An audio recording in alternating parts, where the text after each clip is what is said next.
అందరికీ నమస్కారం. Welcome to Geethasri kitchen. ఈరోజు ఈ వీడియోలో నేను మీకు మరో కొత్త రెసిపీ చేసి చూపించబోతున్నానండి. వారానికి 2 సార్లు ఇలా చేసి పెట్టారంటే పిల్లలు గానీ, పెద్దలు గానీ పుష్టిగా ఉంటారండి. ఎప్పుడూ ఒకేలా కాకుండా ఒకసారి నేను చెప్పినట్టు ట్రై చేయండి. చాలా బావుంటుందండి టేస్ట్. పైగా ఇది సీజన్‌ని బట్టి కంపల్సరీ చేసుకోవాల్సిన రెసిపీ అండి. ఇది ఇక్కడ మిస్ అయిపోయారు అంటే మీరు మంచి టేస్ట్ మిస్ అయిపోయినట్లే. చూడండి, చూస్తుంటేనే నోరూరిపోతుంది కదా! లేట్ చేయకుండా వీడియోలోకెళ్ళిపోదాం. వీడియో చూసే ముందు ఒక లైక్ చేయండి. ముందుగా ఒక గిన్నె తీసుకొని అందులోకి సగం కప్పు వరకి కందిపప్పును వేసుకోవాలండి. ఇప్పుడు ఈ కందిపప్పుని 2, 3 సార్లు శుభ్రంగా కడిగి టైం ఉంటే ఓ అర్ధగంట పాటు నానబెట్టేసుకోవాలండి. ఇక నేను టైం ఉందని చెప్పేసి నానబెట్టి తీసుకున్నానండి. మీరు కావాలనుకుంటే డైరెక్ట్‌గా వేసుకోవచ్చు. ఈ విధంగా నానబెట్టి తీసుకున్నామంటే పప్పు అనేది తొందరగా ఉడికిపోతుందండి. ఇప్పుడు ఇందులో నీళ్లు వంపేసి తీసుకోవాలి. ఇప్పుడు మనం నానబెట్టుకున్న కందిపప్పుని ఒక కడాయిలోకి వేసుకోవాలండి. మనం నానబెట్టుకున్న నీళ్ళని వంపేసి తీసుకోవాలండి.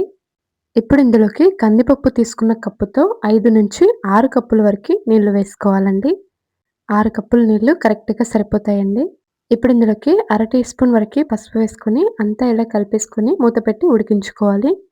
ఇక్కడ నేను పప్పుని ఉడికించుకున్న తర్వాత తీసి చూపిస్తున్నాను చూడండి. మనం కందిపప్పుని నానబెట్టి తీసుకున్నామంటే తొందరగా ఉడికిపోతుందండి. ఇప్పుడు ఇందులోంచి కొంచెం పప్పు తీసుకొని ఈ విధంగా చేతితో మెదిపామంటే ఇలా మెత్తగా ఉడికిపోవాలండి. పప్పుని మెత్తగా ఉడికించి తీసుకుంటే పప్పు టేస్ట్ చాలా బావుంటుందండి. అంతా కూడా ఈ విధంగా ఉడికించుకున్న తర్వాత ఇప్పుడు ఇందులోకి 3 పెద్ద సైజు టమాటాలని ఈ విధంగా ముక్కలుగా కట్ చేసి వేసుకోవాలండి. అరకప్పు కందిపప్పుకి 3 టమాటాలు కరెక్ట్‌గా సరిపోతాయండి. మరీ ఎక్కువ వేశారంటే స్వీట్‌నెస్ వస్తుంది. అలాగే ఇందులోకి మెయిన్ సీక్రెట్ ఏంటంటే మామిడికాయని ఇలా ముక్కలుగా కట్ చేసి తీసుకోవాలండి. ఇందులోకి పుల్లగా ఉన్న మామిడికాయలు వేసుకోవాలండి. అప్పుడే టేస్ట్ బావుంటుంది. మామిడికాయని ఇలా ముక్కలుగా కట్ చేసి తీసుకోవాలి. ఈ సీజన్‌లో పప్పులో ఇలా మామిడికాయ వేసి చేసుకోండి. టేస్ట్ మాత్రం అసలు మీరు ఎంత చక్కగా ఎంజాయ్ చేస్తారంటే ఒకసారి ట్రై చేసి చూడండి, మీకే తెలుస్తుంది. అలాగే ఇందులోకి 4, 5 ఎండుమిరపకాయలని ఇలా తుంచి వేసుకోవాలండి. ఇక్కడ నేను పచ్చిమిర్చి వేయట్లేదండి. మీకిష్టం ఉంటే పచ్చిమిర్చిని కూడా వేసుకోవచ్చు. ఇప్పుడు మొత్తం అంతా కూడా ఈ విధంగా ఒకసారి కలుపుకొని, ఇప్పుడు దీనిపైన మూత పెట్టేసి 10 నిమిషాల పాటు స్టవ్‌ని లో టు మీడియం ఫ్లేమ్‌లో ఉంచుకొని ఉడికించుకోవాలండి. ఇక్కడ నేను 10 నిమిషాల తర్వాత మూత తీసి చూపిస్తున్నాను చూడండి. ఈ కందిపప్పుతో పాటు మామిడికాయలు, టమోటాలు, ఎండుమిరపకాయలు కూడా చక్కగా ఉడికిపోయి ఉంటాయండి.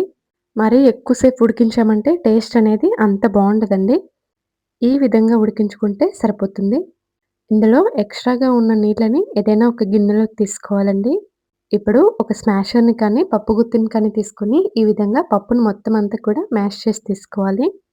ఇక్కడ నేను పూర్తిగా మ్యాష్ చేసిన తర్వాత తీసి చూపిస్తున్నాను చూడండి. ఈ విధంగా మెత్తగా చేసి తీసుకోవాలండి. ఇప్పుడు ఇందులోకి రుచికి సరిపడా సాల్ట్ వేసుకోవాలండి. ఇక్కడ నేను 2 స్పూన్ల వరకి సాల్ట్ వేసుకుంటున్నానండి.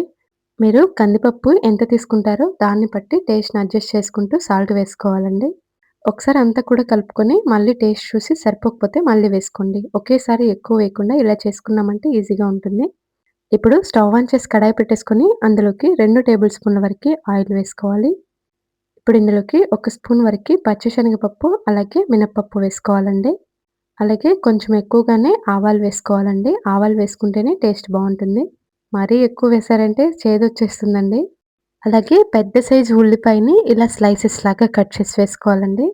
నేను మళ్ళీ మళ్ళీ చెప్తున్నాను. తాలింపుని ఈ విధంగా పెట్టేసుకుంటేనే టేస్ట్ బావుంటుంది.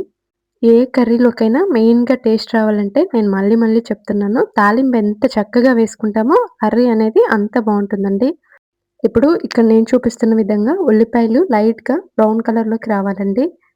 ఈ విధంగా వచ్చిన తర్వాత ఇప్పుడు ఇందులోకి మళ్ళీ 2 ఎండుమిరపకాయలని ఈ విధంగా తుంచి వేసుకోవాలి. అలాగే 5, 6 వెల్లుల్లిని ఇలా కచ్చపచ్చగా చేసి వేసుకోవాలండి. ఈ పప్పులో ఈ వెల్లుల్లి టేస్ట్ చాలా బావుంటుందండి. అంతా కూడా ఈ విధంగా కలిపేసుకొని ఎండుమిరపకాయలు ఈ విధంగా పొంగిన తర్వాత స్టవ్ ఆఫ్ చేసుకోవాలండి. చూడండి, ఈ కలర్‌లోకి వచ్చేంత వరకు ఫ్రై చేసి తీసుకుంటే సరిపోతుంది. చివర్లో కొంచెం ఇంగువ వేసి ఈ విధంగా కలిపేసుకొని దింపేసుకోవాలండి.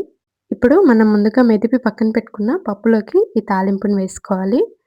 మొత్తం అంతా కూడా కలిపేసుకుంటే సరిపోతుంది. చూడండి, చూస్తుంటేనే టెంప్టింగ్‌గా ఉంది కదా!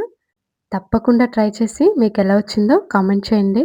అలాగే మన ఛానల్‌ని కొంచెం సబ్స్క్రైబ్ చేసుకోండి. Thanks for watching.